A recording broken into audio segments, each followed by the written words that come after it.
So every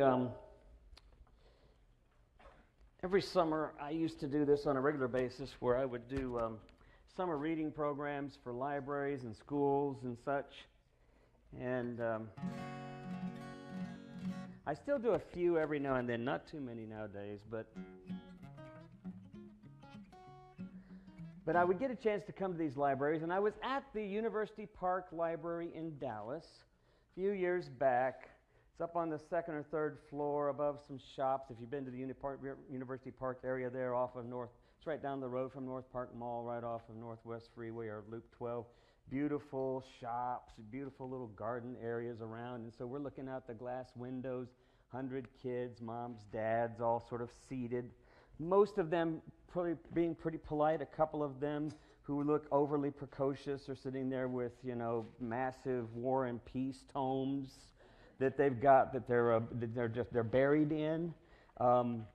And so I don't expect them to be too involved with me. But as I look out, I start off with this little song here, a little story that's been adapted to that old folk tale from Sweden called The Mitten, where all the animals try to get inside a tiny mitten that's left in the woods.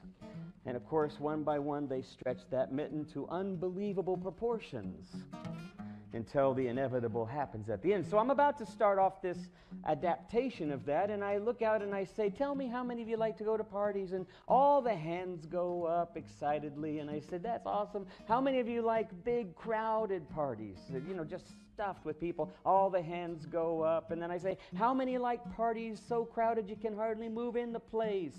And about 5 hands go up.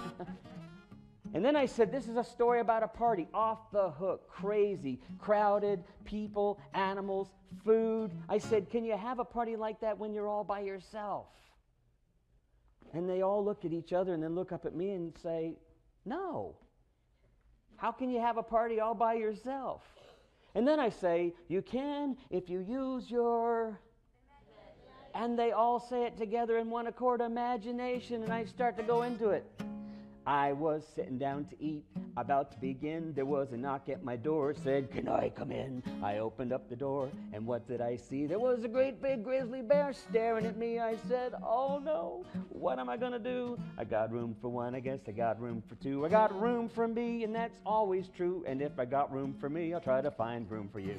And a hand goes up right as I'm performing this song, right up in front of me. The guy with the War and Peace tome is sitting there with his mom. He raises up his hand, and I stop, and I said, yes? And he said, that's not true. And I said, I'm sorry? And he said, that really didn't happen. I said, what do you mean? And his mom's looking at him going like, shh, try to just be quiet. And I thought to myself, I got some precocious kids out here. I still got their attention, so I used the opportunity. And I'll say, well, what did you mean? And he said, it can't happen because it was just you by yourself, and you wouldn't invite a grizzly bear into your house because that's dangerous. And I said, but what about your imagination? And he said, it's not real. And I said, really?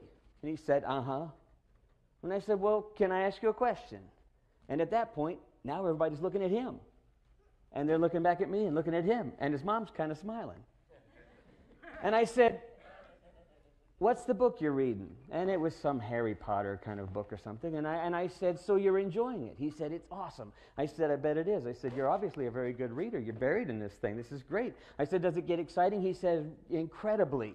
This guy's about 9 years old. I said, does it get adventurous? And he said, absolutely. And I said, are there times when you get scared? And he says, yeah, I do sometimes. And I said, and it feels scary? And he said, yeah. And I said, are those feelings real? I mean, do you really feel those feelings? And he said, yeah. And then I looked at him for a second, pausing, and I said, then how is it a book that isn't real caused real feelings? And his mom looked at him as he looked back at his mom, confused, without a response, and his mom went,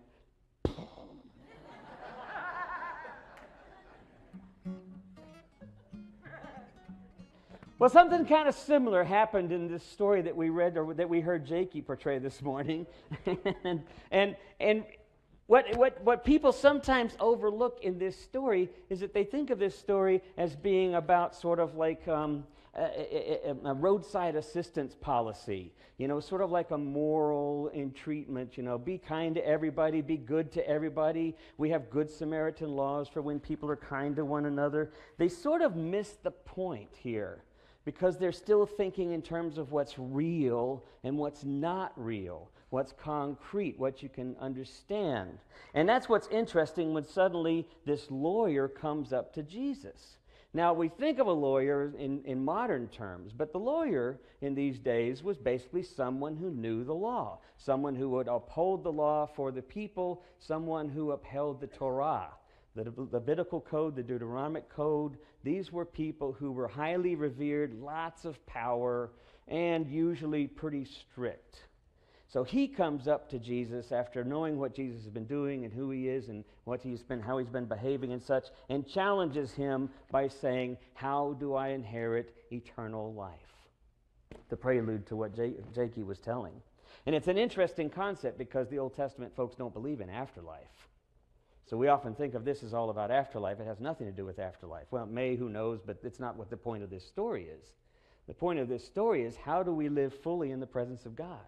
How do we live deeply in the connection to the reality around us with a sense of God's joy, God's peace, comfort, a sense of wholeness, a sense of interconnectedness? How do we do that? How do we live with eternal life?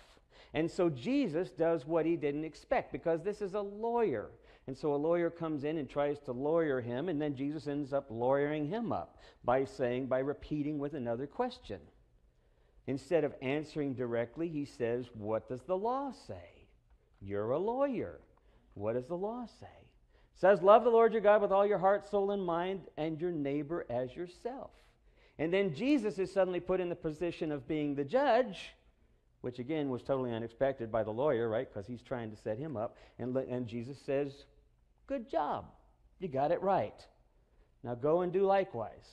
And it would have ended there, and it probably should have ended there, except that this is a lawyer. He's in charge. Now, I don't mean that as an insult to lawyers. That's not what that means. What that meant is that this lawyer was in charge of the law, and Jesus just reinterpreted or confirmed the law for him, and Jesus is not a lawyer. Jesus was the son of a carpenter. He's from Bethlehem, for goodness sake. So why is he here telling me what to do? He says, fine, who's my neighbor? Now, any good Jew would have said, all those Jews around you, all those law-abiding, Orthodox, good Jews, they're your neighbor. And instead, Jesus tells him the story about the Klingon and the cowboy and those folks. Yeah, he tells him the story. But here's what's interesting. He says, how do I get the eternal life? He tries to test him. Jesus responds with this story and begins to tell him the story of who the neighbor is. Now, this story basically, all right? The priest comes by, the Levite comes by, all of the typical people that are supposed to come by, that are supposed to be looking over. They can't really touch the guy. There's all sorts of holiness codes, of purity codes, any number of reasons why they wouldn't associate with the guy that's on the side of the road.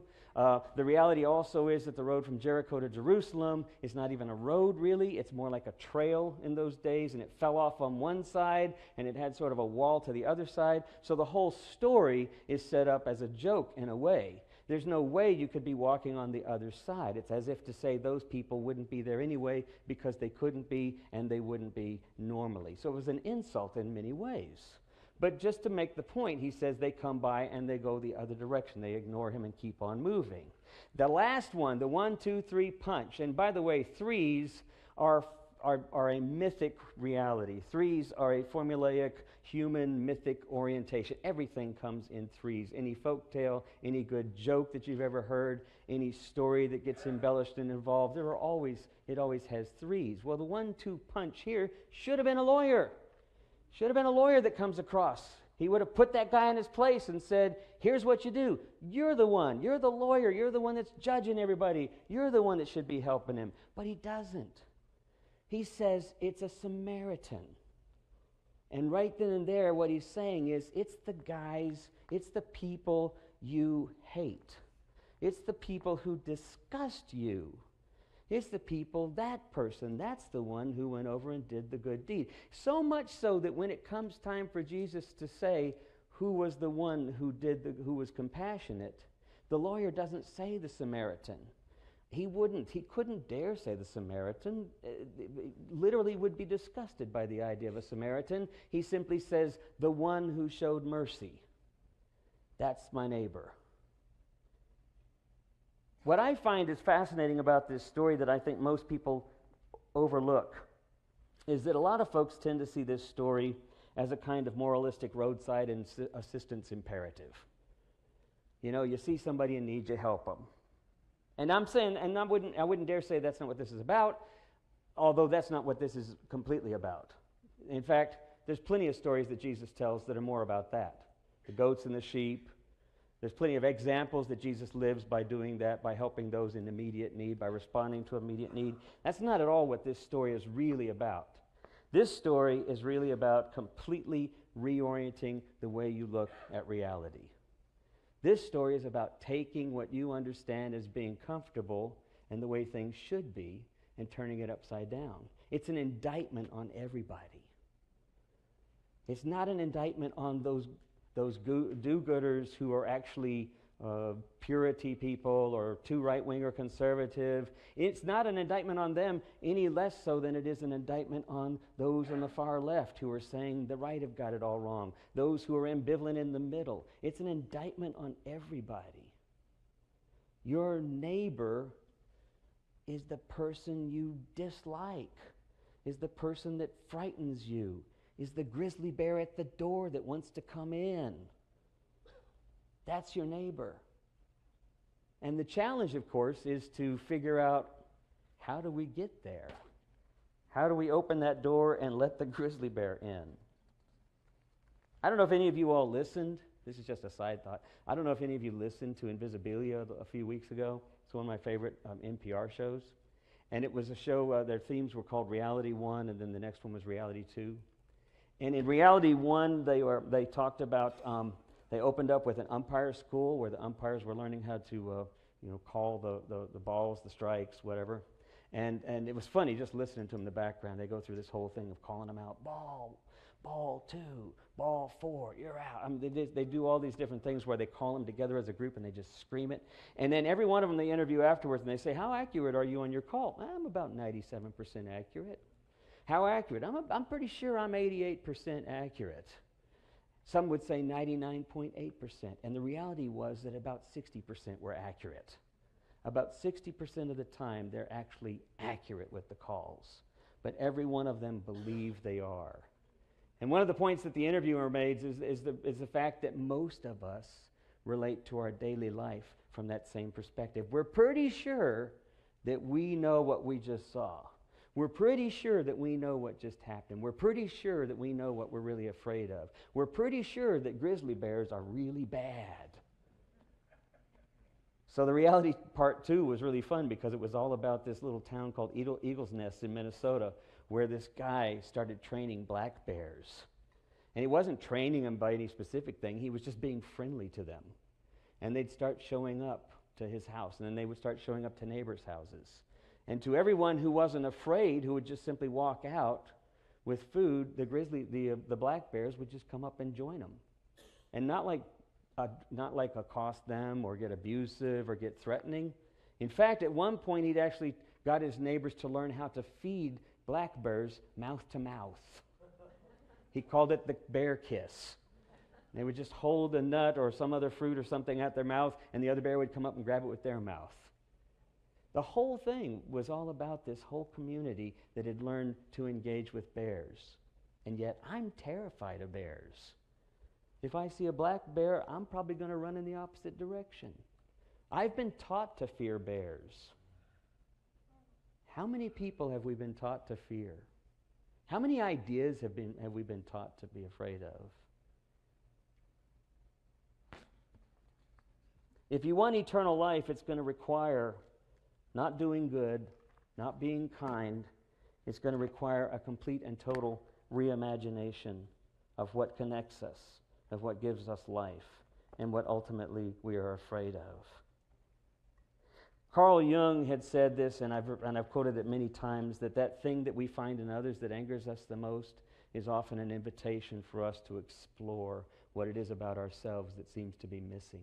Much like this Rumi quote of inviting that stranger, that depression, that difficulty that comes to the door, inviting it in because it might be an angel unawares. It might be an invitation to discovery. But we tend to repress that kind of stuff. We tend to turn from it. Even if it's our own stuff, we tend to turn.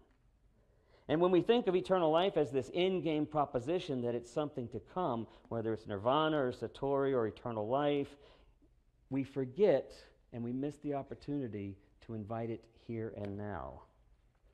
And the only way to experience it here and now, I think, is to begin to question.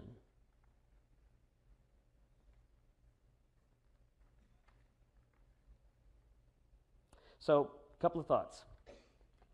How do you live the fullest, deepest life of connection and joy, satisfaction right now? The first thing, the hardest thing, is to be willing to say, you're wrong.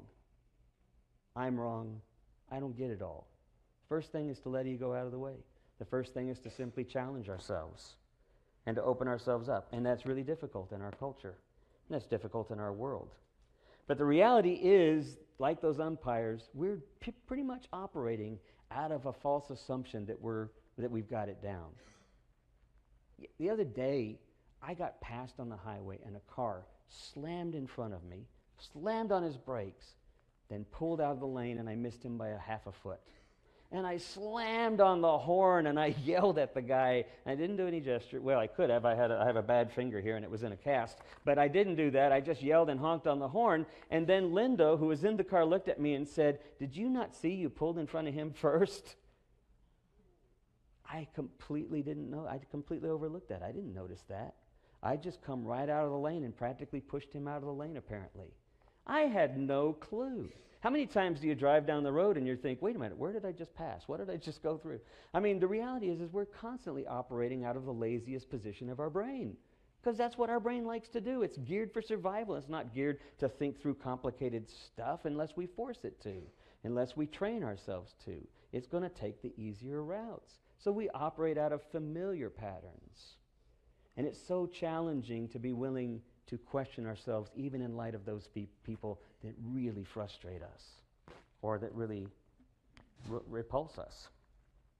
So the last thing I want to suggest then, there are people we avoid, some of whom we have to, some of whom we ought to, because they're toxic or because the relationship is challenging. But at that point, we still have to begin to open ourselves up to the reality that perhaps there's something for us to learn, that perhaps there's something for us to discover in this process. Ben, I should ask you guys to come on up at this place, at this point. The story of Good Samaritan is that story that invites us. Now, granted, it challenged the lawyer in a confrontive way, but for us, it challenges us, maybe not so confrontive a way, but in a way that invites us to go exploring. It invites us to go looking at what we may not know, to begin asking questions, to begin to challenge ourselves to reimagine the way things ought to be, that maybe we've got it wrong. And in fact, maybe like that little kid who was in my group who had his mind made up, that we have this chance to sort of see things anew and experience being mind blown.